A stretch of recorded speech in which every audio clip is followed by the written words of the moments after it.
নমস্কার বন্ধুরা, কেমন আছেন সবাই? আশা করি সবাই ভালো আছেন। লাবণ্য রান্নাঘরে আপনাদেরকে স্বাগত জানাই। তো বন্ধুরা, আজকে আমি কাতলা মাছ দিয়ে আলুর একটা রেসিপি শেয়ার করব। তো কাতলা মাছ দিয়ে আলুর ঝোল করার জন্য আমি কাতলা মাছে লবণ, হলুদ আর আদা দিয়ে মেখে ভেজে নিয়েছিলাম।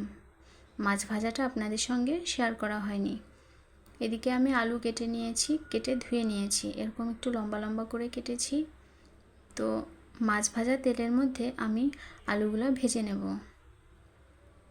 তো কড়াইটা আমি চুলার উপরে বসিয়ে দিলাম। তো এখন আমি চুলাটা অন করে দেব। তেল গরম হয়ে এসেছে। এখন ওই তেলের মধ্যে আমি একে একে ধুয়ে রাখা আলুগুলো দিয়ে দিলাম। কিছু সময় আলুগুলো ভেজে নিয়েছি, হালকা লাল লাল হয়ে এসেছে। এখন আলুগুলো আমি তুলে নেব।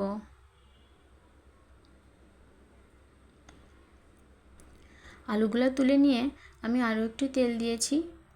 এখন ফোড়নে দিয়ে দেব গোটা জিরা আর তেজপাতা।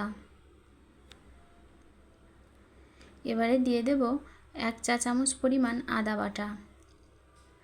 আদা দিয়ে হালকা নাড়াচাড়া করে নেব যেন আদার কাঁচা গন্ধ চলে যায়। খুব সামান্য জল দেব যেন আদা পুড়ে না যায়। এবারে দিয়ে দেব পরিমাণ মতো হলুদের গুঁড়া, লাল লঙ্কার গুঁড়া, পরিমাণ মতো লবণ মিশিয়ে নেব। সামান্য চিনি দিয়ে দেব। মশলাটা একটু কষিয়ে নেব। এখন দিয়ে দেব ভেজে রাখা আলু। আলু দিয়ে মশলার সঙ্গে কিছু সময় কষিয়ে নেব।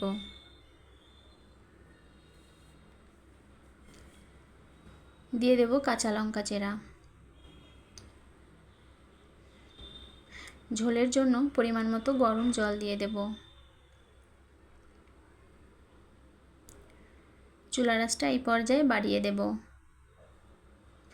আরও একটু জল দিয়ে দিলাম।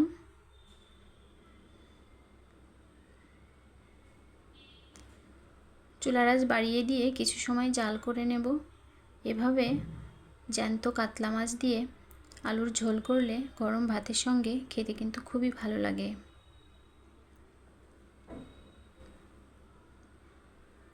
কিছু সময় জাল করে নিয়েছি। এখন আমি ভেজে রাখা মাছগুলো দিয়ে দেব।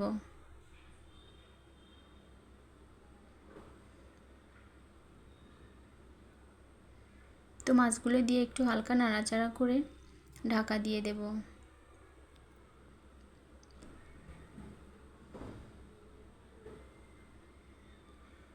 ঢাকা দিয়ে 2 থেকে 3 মিনিট চুলার আঁচ বাড়িয়ে রান্না করে নেব। তো ফিরে আসছি 2 থেকে 3 মিনিট পর। আলু সেদ্ধ হয়ে এসেছে। তো এখন আমি দিয়ে দেব ভেজে রাখা জিরার গুঁড়া। আর কোনো মশলা দেব না। একটু ঝোল ঝোল রাখবো, তাহলে ভাতের সঙ্গে খেতে ভালো লাগবে। আলু দিয়ে কাতলা মাছের ঝোল কিন্তু হয়ে গেছে। এখন গ্যাসের চুলাটা আমি বন্ধ করে নামিয়ে নেব। তো বন্ধুরা, আপনারা যদি কেউ এতক্ষণ পর্যন্ত আমার ভিডিও দেখে থাকেন, যদি আপনাদের এতটুকুও ভালো লেগে যায়, চাইলে আপনারা আমার চ্যানেলের পাশে থাকতে পারেন। তো আজকের মতো এই পর্যন্তই। পরবর্তীতে আবার নতুন কোনো ভিডিও নিয়ে আপনাদের মাঝে আসব।